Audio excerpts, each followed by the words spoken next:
And a very pleasant good day to you wherever you may be. Welcome to the special Cooperstown Bound video where today we're bringing you something different. Hello, Gabriel. Hi. Hi. So you might notice this jersey back here today instead of our Brett Phillips picture, yeah, which is now hanging over on the wall. Mean Joe Green jersey. So NFL season's going on right now, so we thought we'd actually bring you guys our first ever NFL video today. I think it is our first ever, football video. And we are going to give you our top 10 teams of all time by year. Yes. So, yep. So, Gabriel, you wanna start and talk about it a little bit more? Yes. So there is some criteria about this. This is all teams in the Super Bowl era, so all teams from 1968 to obviously now. I mean 1966. Yeah. We felt like it'd be too hard to be talking about like teams from like the 1920s and 30s. Mm-hmm. And also this list was kind of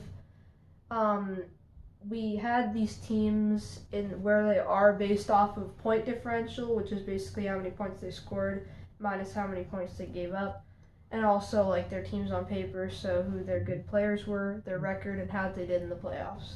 Yep, those were kind of some of the main criteria, and of course their superstar players. Yes. Yeah, which would be on paper. Yep. And this is going to start a 3-part mini-series about the top 10 teams from the 3 major sports: baseball, basketball, and obviously football. So we're going to be doing basketball and baseball in the future.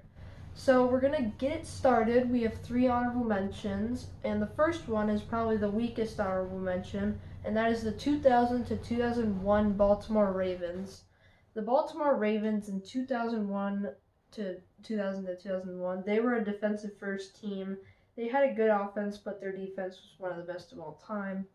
And they were 12-4. They won the Super Bowl, and they only allowed 23 points in 4 playoff games. They played 4 instead of 3 because they were a wild card team since they didn't have the best record in the regular season.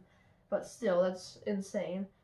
And they only scored 333 points, but they only allowed 165, which might be a record for a 16-game season. Yeah, we think it is. It's like, obviously just a little over 10 points a game. That's incredible. Yeah. And their quarterback was Tony Banks, and their running back was Jamal Lewis, and their wide receiver was Shannon Sharp.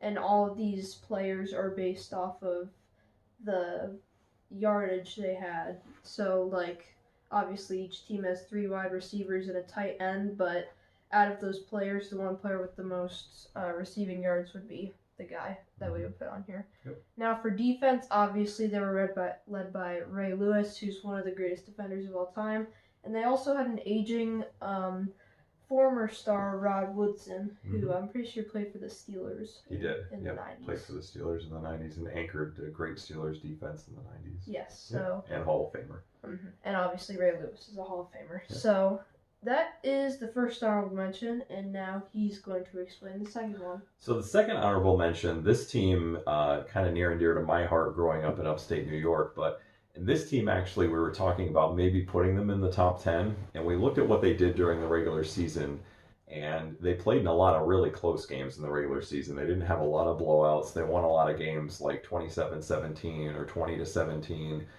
This is the 86-87 New York Giants. So they are an honorable mention because of what they did in the regular season. They were 14-2 though, but lots of close games. But they got on the list because of what they did in the playoffs. This team went into the playoffs as having the best overall record in the league that year. Actually, they were, I think, tied with the Bears. I think the Bears were 14-2 as well. And they beat the 49ers in the divisional round 49-3, and a Joe Montana 49ers team. They won the conference championship, the NFC conference championship, over the Washington Redskins 17-0. They shut them out. And then, of course, they beat the Denver Broncos in John Elway's first Super Bowl 39-20. So they just blitzed their way through the playoffs that year. I will say, though, that during the Super Bowl, I remember I was a huge Giants fan. I was about 8 years old at this time. I had just turned 9 when they won. And I remember sitting there watching it, and the Broncos were actually ahead 10-9 at halftime. And I was a little nervous, but then the Giants came out and outscored the Broncos 30-10 in the second half. So they won very easily. So great Giants team.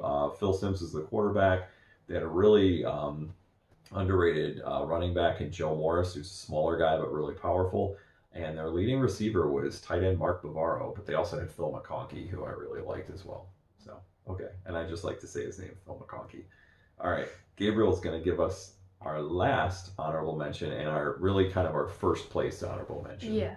So this is, I guess close to my heart. They're my favorite NFL team for no particular reason, but I just like the Colts, and this is the 1968 to 69 Baltimore Colts. So they weren't in Indianapolis yet, but this was the team that got upset in the Super Bowl by the New York Jets and Joe Namath, and probably the biggest upset in football history, maybe. Maybe, possibly. Yeah, I don't know. We got another team coming up on this list that was upset in the Super Bowl too. Yeah. But the Colts went 13-1 in the regular season, and they lost the Super Bowl. And they scored 402 points in the regular season in only 14 games, which is crazy. And they only allowed 144, so they were a great all-around team. And their quarterback was not Johnny Unitas. It was Earl Morrall, who was, I think, he was there for a couple of years, but I think Johnny Unitas was older at that point, so he wasn't their quarterback anymore. And their main running back was Tom Matz. I'm pretty sure that's how you say it, Matte. I'm not sure, but their wide receiver was Jimmy Orr. So they were a great team. They had a great defense too, and so they're our third honorable mention. Yep. Now, number 10. Number 10, first team on our list, and a team that did not win the Super Bowl, did not even make the Super Bowl, did not even make the conference championship game. And you're going, well, wait a minute, how could they be number 10? Well, listen to some of these numbers. The 98-99 Minnesota Vikings, and I actually kind of introduced this team to Gabriel, and when he saw the numbers, he was like, oh, they have to be on the list. So this team went 15-1 in the regular season. They scored 556 points, which was far more than any other team that year, including the eventual Super Bowl champion Denver Broncos. I think they scored almost 100 more points than the Broncos did. And by the way, the Broncos would probably be number 14 if we had that 98-99 Broncos team would probably be our last honorable mention. This team, they only gave up 296, so they did give up about 17 points a game, but they scored well over 30 a game, like 35 a game, actually. Led by quarterback Randall Cunningham, who had been in the league for quite a while, but obviously was a great athlete at that point. Running back Robert Smith, led by a young Randy Moss, wide receiver, and he was the offensive rookie of the year that year. So pretty incredible. But we didn't want to just make this all Super Bowl winners. We wanted to throw in maybe a few teams that didn't win the Super Bowl. And I don't know, we think that this could be the best team to never even make it to the Super Bowl. I mean, they just dominated that year. Possibly, yeah. And they were upset by they were upset by the Atlanta Falcons in the divisional round, who would eventually go on and lose the Super Bowl to the Broncos. So that is the 98-99 Vikings. Next at number 9. Now for the 1992 to 1993 Dallas Cowboys. Now, I mean, we were debating which 90s Cowboys team would make it onto this list because there were like 3 that could have made it. But we ended up going with 1992 to 93 just because they had one of the best records out of those teams, and I think they had the best point differential, and on paper they were one of the best teams of all time. They had a 13-3 record. They won the Super Bowl 52-17 over, wasn't it the Bills? Yeah, it was the Bills' third loss in a row at that point. Yeah, so 52-17 Super Bowl win, the second biggest blowout in Super Bowl history. And they scored 409 points in the regular season and gave up 243, so overall, they were a great team. They were really led by their offense, though, and their QB was Troy Aikman, who was a great QB, obviously. Running back, one of the best running backs of all time, Emmitt Smith. Pretty sure he's the all-time leader in rushing yards, right? Yes. Yeah, Emmitt Smith is the all-time leader in rushing yards. Yep, and wide receiver Michael Irvin, who was also great. And fun fact about these guys, too, they would have actually set the record for points scored in the Super Bowl with 59. I think it was late in the game. Leon Lett, defensive player for the Cowboys, I think he either recovered a fumble or got an interception. I don't remember, but he was kind of dancing his way into the end zone, held the ball up to celebrate, and a Bills player came over and knocked the ball out of his hands before he crossed into the end zone. So they would have actually beaten another team that could be coming up on our list for the most points scored ever in a Super Bowl.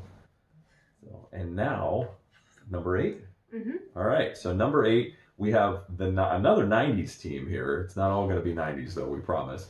The 91-92, they were called the Washington Redskins. They're the Commanders now, so we'll just refer to them as Washington for sake of this video. 91-92 Washington team. They went 14-2. This is kind of one of those teams that sort of flies under the radar because they weren't part of a dynasty, but they were just a great all-around team. 14-2, of course, they won the Super Bowl. Their point differential that year, they outscored their opponents by 261 points. They had 485 scored, and they only gave up 224. Quarterback Mark Rippon, kind of a forgotten, underrated quarterback. An older and experienced Ernest Biner was their running back. Their leading wide receiver was Gary Clark, and they had a great defense that was kind of anchored by Charles Mann, who had 11.5 sacks that year. And another fun fact for you, today, the day that we're filming this video, October 2nd. on Sunday, October 2nd, is Mark Rippon's 60th birthday. So happy birthday, Mark Rippon. So yeah. Yeah, that's number 8. Now Gabriel's going to bring in number 7. Number 7. This was a team, I think numbers 5 through 8 can really be swapped anyway, but this team we thought was number 7 just because they weren't as dominant offensive-wise as some of the other teams, but defensive-wise, this is an insane team. So the 1975-76 Steelers, like the 90s Cowboys, it could really be like any 4 of those 70 Steelers teams, but we ended up going with 75. They had a 12-2 record, 14-game season. They won the Super Bowl, and they scored 373 points, which is not as much as some of the other teams on here. But not bad for 14 But they games. only gave up 162 points in 14 games, though, but still, that's crazy. Yep. And their quarterback, Terry Bradshaw, of course. Running back was Franco Harris, another Hall of Famer. Wide receiver was Lynn Swann, who I'm pretty sure is a Hall of Famer. Another Hall of Famer. Everybody on here is a Hall of Famer. Yeah, and then their defense player was, their 2 main defensive players was Mean Joe Green, who I'm not sure if you'll be able to see the name, but that's Mean Joe Green. And also Jack Lambert, who's one of the toughest players of all time. So, Of course, they had the steel curtain defense, and they were just the Steelers of the 70s. Yep, and I think this was the second. Yeah, this was their second Super Bowl, and they had gone back to back in 74, 75, and 75, 76. So just incredible. All right, now number 6, and we're getting to the point where we're sort of honoring dynasties here. Number 6, we have the 66-67 Green Bay Packers, the first Super Bowl winners, and they won Super Bowl 1. We did look at all of their teams, really, and we felt like this team was better than the team that repeated in 67-68. The 66-67 Packers were 12-2. Of course, they won the Super Bowl. Not a ton of points scored, but again, remember, it's only 14 games, but they scored 335 points, but they only gave up 163. So just like the Steelers team that Gabriel was just talking about, just an incredible defense. Very similar. Yeah, very, very similar, and it would have been fun if these two teams could have played each other. Quarterback, of course, was Bart Starr. They had Jim Taylor, running back, Hall of Famer. Wide receiver, their leading wide receiver was Carroll Dale, and on defense, Lionel Aldridge, who had 12.5 sacks that year. Willie Davis, who's a Hall of Famer, and Leroy Caffey, who was an All-Pro first team on defense. So we had to get, of course, one of the great 60s Packers teams on the list. Led by Vince Lombardi. Led by, of course, probably, still one of the greatest coaches of all time, if not the greatest, Vince. All right, number 5. So number 5, this is another dynasty team, although they weren't yet, but they would be in the future. Yeah. This was the 1984-85 San Francisco 49ers, and There are a team who, if they had Jerry Rice, which they didn't, they would be probably the greatest team of all time. They could have been, because I know that there's probably another 49ers team or two that could make this list, and maybe they did, maybe they didn't. You'll have to watch until the end. And this is a team that kind of like I grew up I followed the Giants being from New York, but I was a huge 49ers fan too. I know it doesn't really make sense, but I really love Joe Montana. He's a bandwagon. Yeah, I kind of was as a kid. But listen to these numbers that Gabriel's about to give you for what this team did. So they were 15-1, which I believe was the best record in the league. They won the Super Bowl. They scored 475 points, which was crazy at that time. And they allowed 227, which isn't as good as some of these other teams, but they had a good defense. Their quarterback, of course, Joe Montana, one of the best of all time. Their running back was Wendell Tyler. This was the year before Roger Craig joined them. And their leading wide receiver was Dwight Clark, who made one of the most famous catches in NFL history about 3 years before, I'm pretty sure. It was 3 years before. Yep. And their defense was led by Ronnie Lott, who's a Hall of Famer. Yeah, just incredible all-around team. And they made their way through the playoffs very easily and beat a great Miami team that was led by a young Dan Marino in the Super Bowl. They blew them out. I think it was 38-16, something like that was the final. It wasn't even close. So, cool. All right, number 4? Yep. Number 4. This team, and a lot of you might argue with this because you're going to say, well, they didn't win the Super Bowl, but I don't think you can argue with this. It's the 07-08 Patriots. Definitely should have won the Super Bowl that year, and we are not Patriots fans in saying that. No. But team was 16-0 in the regular season. Of course, they scored 589 points. They only gave up 274 at the time. That was a record for most points scored in a season. It is no longer. Oh yeah. That point differential of 315 points, though, I think may still be a record. Yeah. Of course, they were led by Tom Brady, running back Lawrence Maroney, wide receiver, of course, Randy Moss, who was totally in his prime and just dominated that year. And then a really stout defense with Mike Vrabel, who had 12 and a half sacks that year. Yes, famously, they were upset by the Giants in the Super Bowl, which I know a lot of people, actually including myself, wanted to see happen.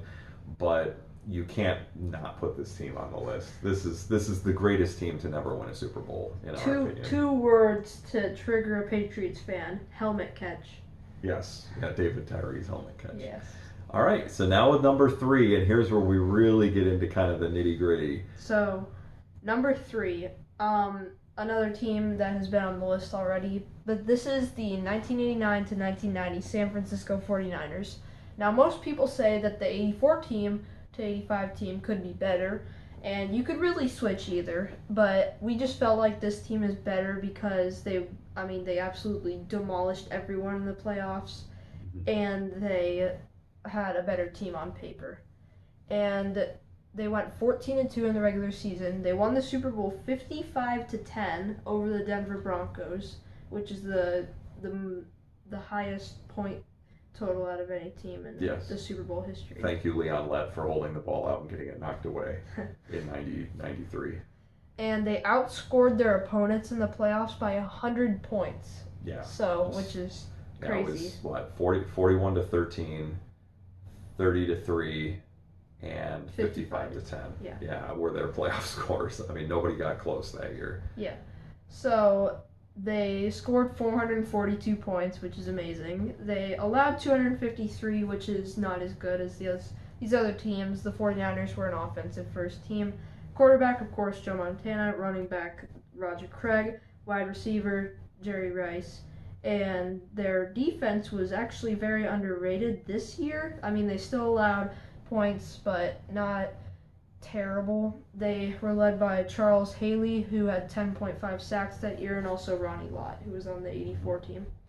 And I think some people forget Joe Montana actually set the record. It's been broken many, many times since with how easy things are easier for quarterbacks now. But he set the record for passer rating in a season that year, and he had 110 passer rating that year, which was unheard of. This is in an era when it was really unheard of for a quarterback to be over 100 in a season, and he went all the way to, I think it was like 110.6, something like that. Now, all right. Number two, and a team that's kind of near and dear to my heart for other reasons, but a team that I actually had the privilege to meet a lot of these guys a few years ago at an event that my company sponsored, and that is, and we'll hold this up now, that is the 1972 to 73 Miami Dolphins, of course, the famous undefeated Dolphins. And a lot of you might be going now, like, why aren't they number one? But we'll explain it. So 72-73 Miami Dolphins, this is my little mini helmet that's signed by a lot of the surviving members of the team. Just had to show that. Yep. And they were really incredible all the way around. Obviously, other than going undefeated and winning the Super Bowl, they outscored their opponents by 214 points in a 14-game season that year, 385 to 171. Their quarterback, Earl Morrall, actually, I believe he took over after Bob Griese was hurt at the beginning of the season. Running back, of course, Larry Zonka. Leading wide receiver, Paul Warfield. Defense was led by Bill Stanfill, an All-Pro, and Dick Anderson, another All-Pro. They didn't give up points. They ran the ball really well. They threw the ball well when they had to, but they were really a run-first team, and still will go down in history as the only undefeated team. Yep. Ever to go through and win the Super Bowl. And now you're going like, well, who could be better than that? But don't forget about this team. Our number one team. Number one, this was probably the best defense of all time. This was the 1985 to 1986 Chicago Bears. Now, the Chicago Bears went 15-1 in the regular season. I'm pretty sure the Dolphins were the only team that beat them. Yeah, the Dolphins, I think, beat them on Monday Night Football late in the year. Yeah. Yep. They won the Super Bowl, and they allowed 10 points in the playoffs. They didn't allow 10 points in like per game. They allowed 10 points in the playoffs. And they only allowed 10 points in one game. Yeah. They shut out the first two teams they faced. Just incredible. Yeah, they scored 456 points, which is also crazy. And they allowed 198, which is crazy. To think, though, that out of those 198, I think like either 34 or 36 of them were to the Dolphins in that Monday night game. Possibly. They held, what did we count, like 8 or 9 teams under 10 points that year? Yeah, no, I think it was 10, including maybe. The playoffs, maybe. They had like 2 or 3 shutouts during the season. Just incredible. And their quarterback was Jim McMahon, and not the well, actually, no, his name is Vince McMahon. But, Jim McMahon no relation. Was their quarterback. Their running back, of course, Walter Payton, probably the second greatest running back of all time, maybe first, some people say. Their wide receiver was Willie Gault. And then there's their defense, which was led by Richard Dent, who was an All-Pro that year, Mike Singletary, who was a Defensive Player of the Year that year, and then William Perry, who's there for emotional support. Promotional sport. I mean, he wasn't the best player, but he's known for being a ginormous person. Yeah, he was just about the only guy in the league who was over 300 pounds at that point. To have a 300-pounder on your team was unheard of, and he was just a really good all-around athlete for his size. Now there's like 2 300-pound players on each team. Oh, even more. Yeah. It's like every defensive player. They're kind of a dime a dozen now, but so. That's it. That's our list. We know that you guys are going to probably want to pick this apart and agree to disagree, and that's great. Please comment below, as you always do. Thank you very much for those. Please remember to like and subscribe, and we really hope you've enjoyed this. I will say that collectively, Gabriel ended up doing the bulk of it, but collectively we did a lot of research for this video. We literally went through the history of every single team in the league. I mean, there were a few where we were like, no, they're not going to have a team. Yeah, like the Texans, Jaguars, Lions. Yeah. We knew that they weren't going to have a team to make the top 10. But, but we literally went through like every team. Almost, yeah. Yep.